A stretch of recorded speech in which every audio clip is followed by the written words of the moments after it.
Ici, c'est l'actu foot 24 sur 7 clics et rejoins la team pour ne rien rater.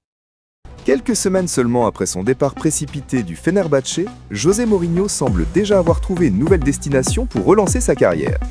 Selon les révélations du quotidien portugais A Bola, le technicien lusitanien serait actuellement engagé dans des discussions jugées avancées avec le Benfica Lisbonne, l'un des clubs phares du championnat portugais et véritable institution du football européen. Les négociations, qui auraient débuté dans une relative discrétion, semblent s'accélérer au point que le Special One pourrait officiellement s'asseoir sur le banc lisboète dès ce samedi, à l'occasion de la rencontre de championnat contre Vila das Aves. Ce possible retour sur la scène nationale aurait une dimension symbolique particulièrement forte. 25 ans après avoir dirigé pour la première fois une équipe professionnelle en tant qu'entraîneur principal, Mourinho serait sur le point de retrouver le club de la Luz. En effet, c'est en 2000 qu'il avait brièvement endossé le rôle de coach du Benfica, lançant ainsi une carrière qui allait le mener vers les plus grands sommets européens. Ce comeback marquerait donc bien plus qu'une simple signature. Il s'agirait d'un véritable retour aux sources, à l'endroit même où son aventure d'entraîneur avait véritablement commencé. Le timing de cette arrivée potentielle n'a rien d'anodin. Elle survient dans un contexte de crise interne pour le Benfica, quelques heures seulement après la démission de Bruno Lage. L'entraîneur portugais, fragilisé depuis plusieurs mois, a fini par quitter son poste à la suite d'une défaite européenne particulièrement douloureuse face au Karabagh. Cet échec a profondément ébranlé le club, tant sur le plan sportif que psychologique, et a conduit Rui Costa, président du Benfica et ancienne légende du football portugais, à agir rapidement pour frapper fort.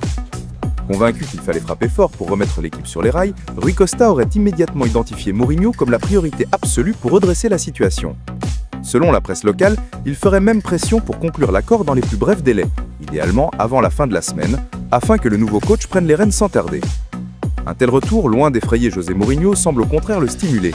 L'ancien manager de Chelsea, de l'Inter Milan, du Real Madrid, de Manchester United, de Tottenham et plus récemment de l'AS Roma, a toujours su trouver de la motivation dans les défis les plus délicats. Dans ce cas précis, reprendre une équipe en plein doute, en manque de repères et en quête de stabilité sportive ne l'intimide pas le moins du monde. Bien au contraire, il se montre extrêmement réceptif à l'idée et très motivé par la perspective de redonner au Benfica l'éclat et la constance qui lui font défaut depuis quelque temps. Cette volonté s'explique aussi par un désir profond et ancien de Mourinho, celui de revenir un jour entraîner au Portugal, son pays natal. À plusieurs reprises au cours de sa carrière, le coach de Setúbal avait laissé entendre qu'il rêvait de clore ou relancer son parcours sur cette terre, là où tout avait commencé. Aujourd'hui âgé de 62 ans, il considère ce possible retour comme une opportunité idéale pour renouer avec ses racines, tout en se lançant dans un défi ambitieux à l'échelle européenne. Pour lui, il ne s'agit pas simplement d'un nouveau poste d'entraîneur, mais bien d'un projet symbolique, porteur d'une forte valeur émotionnelle et historique. En cas de signature, l'objectif serait clair et sans équivoque, ramener le Benfica Lisbonne au sommet, aussi bien au niveau national qu'international. Le club, qui jouit d'un immense prestige et d'une base de supporters passionnés, aspire à retrouver une domination régulière à la fois dans la Liga Portugal et sur la scène européenne. Mourinho, fort de son expérience, de son palmarès impressionnant et de sa réputation d'homme de défi, pourrait incarner le profil idéal pour mener cette mission. Ramener Benfica au premier plan un quart de siècle après y avoir posé les premières pierres de sa légende représenterait pour lui une sorte de boucle bouclée, une revanche sur le temps et une manière de démontrer que son aura reste intacte malgré les critiques et les turbulences récentes.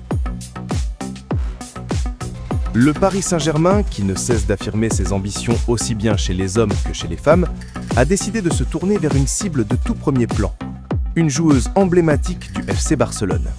Et contrairement à l'été 2017, resté dans toutes les mémoires pour le transfert retentissant de Neymar vers la capitale française, il ne s'agit pas cette fois d'un footballeur, mais bien d'une figure majeure du football féminin mondial. La joueuse en question n'est autre qu'Alexia Putellas, véritable icône du Barça féminin et de la sélection espagnole. Pendant de longues années, elle a été considérée comme la meilleure footballeuse de la planète, une joueuse capable d'influencer le cours d'un match par sa technique, sa vision du jeu et son sens du leadership. Putellas a contribué activement à hisser l'équipe féminine Blaugrana au sommet du football européen, remportant plusieurs titres de Liga et une Ligue des Champions historique, tout en s'imposant comme la pièce maîtresse du jeu collectif espagnol. À 31 ans, l'attaquante catalane possède un palmarès impressionnant qui en fait une référence mondiale. Mais les dernières années n'ont pas toujours été un long fleuve tranquille pour elle. Des blessures à répétition, notamment une grave rupture des ligaments croisés qui l'a éloignée des terrains pendant de longs mois, ont ralenti sa progression et ouvert la voie à l'émergence d'autres figures, comme sa compatriote et coéquipière Aitana Bonmati, devenu à son tour Ballon d'Or et leader technique du Barça et de la Roja. Outre les pépins physiques, Putellas a également dû composer avec des tensions en dehors du terrain. Ses relations compliquées avec la sélectionneuse Montse Tomé, mais aussi avec certains responsables de la fédération espagnole et même avec la direction du FC Barcelone, ont contribué à une période de turbulence dans sa carrière. Ces obstacles ont cependant mis en lumière sa force de caractère. Malgré tout, la Catalane a réussi à retrouver son meilleur niveau, notamment lors de la saison écoulée. La saison dernière, Alexia Putellas a rappelé pourquoi elle restait une star incontournable du football féminin. Sous le maillot blaugrana, elle a disputé 24 rencontres de Liga, au cours desquelles elle a inscrit 16 buts et délivré 11 passes décisives. Des statistiques qui témoignent non seulement de sa capacité à conclure, mais aussi de sa faculté à créer du jeu et à servir ses partenaires dans les moments clés. Son rendement offensif a redonné confiance aux supporters barcelonais, qui craignaient de voir leur capitaine décliner après ses blessures. Elle a démontré qu'elle pouvait encore assumer un rôle central dans une équipe remplie de talent, confirmant ainsi qu'elle reste une arme redoutable, aussi bien en Liga que sur la scène internationale. L'été dernier, Alexia Putellas a de nouveau brillé, cette fois sous les couleurs de la sélection espagnole. Lors de l'Euro, elle a terminé meilleure passeuse du tournoi et joueuse ayant créé le plus d'occasions. Sa vision du jeu et sa précision dans les transmissions ont fait la différence à de nombreuses reprises, permettant à l'Espagne d'atteindre la finale. Même si la Roja s'est inclinée face à l'Angleterre lors de l'ultime match, Putellas est sortie grandie de cette compétition. Ses prestations ont confirmé qu'elle n'avait rien perdu de son influence et qu'elle restait l'une des joueuses les plus complètes au monde, capable de dominer les débats sur la scène internationale. Actuellement sous contrat avec le FC Barcelone jusqu'en 2026, Alexia Putellas vient de recevoir une proposition qui pourrait rebattre les cartes. Selon plusieurs médias espagnols, dont Mundo Deportivo, le Paris Saint-Germain lui aurait soumis une offre des plus séduisantes. Le club parisien, qui nourrit l'ambition de régner sur le football féminin européen comme il tente de le faire chez les hommes, a déjà réussi un gros coup cet été en recrutant Olga Carmona, héroïne de la Coupe du Monde 2023 remportée par l'Espagne. Désormais, les dirigeants parisiens veulent frapper encore plus fort en attirant la capitaine barcelonaise, symbole de tout un club et légende vivante de son sport. Et comme en 2017 avec Neymar, les dirigeants franciliens se disent prêts à mettre les moyens.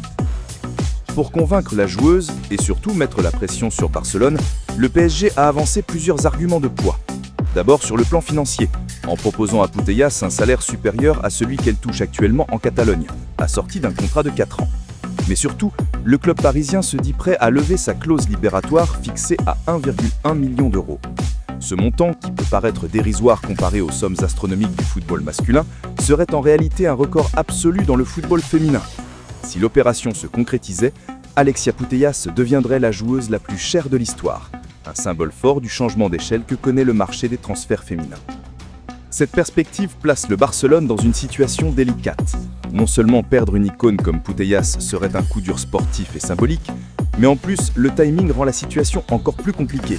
Il ne reste que 2 jours avant la clôture du mercato. Voir une star quitter le club dans les toutes dernières heures du marché serait un véritable séisme pour les Blaugrana, qui n'auraient quasiment aucun temps pour réagir et trouver une remplaçante de son calibre. D'après les informations les plus récentes, Alexia Putellas n'envisage pour l'instant de quitter le Barça. La joueuse, très attachée au club de sa vie, souhaite poursuivre son aventure avec l'équipe catalane. De leur côté, les dirigeants blaugrana veulent absolument conserver leur capitaine et ne comptent pas céder, surtout à ce stade avancé du mercato.